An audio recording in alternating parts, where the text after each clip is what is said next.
Hi Glamour Moments! Welcome to our new unboxing episode. And this time, we're gonna feature my new Keurig.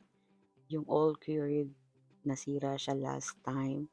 So, nagli-leak yung water. So, we decided to order a new one and replace it. Let's watch the unboxing video.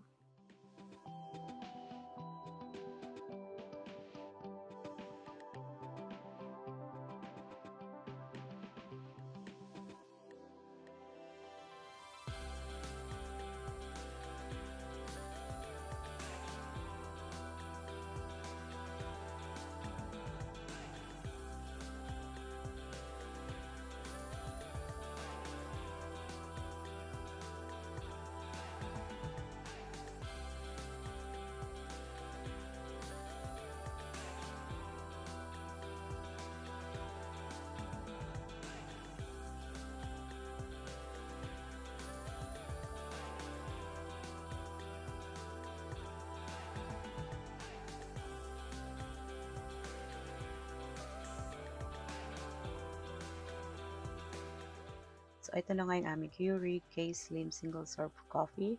Meron siyang multi-stream technology and it fits anywhere. So, medyo maliit siya. I mean, yung wide, hindi siya masyadong malapad unlike yung una namin. So, kasyang-kasya siya dun sa corner and meron siyang multi-cup water reservoir. It means na makakabrew ka na up to 4 cups of coffee before ka mag-refill. And meron din siyang different sizes na cup. Kailangan mo ng 8, 10, or 12 ounce.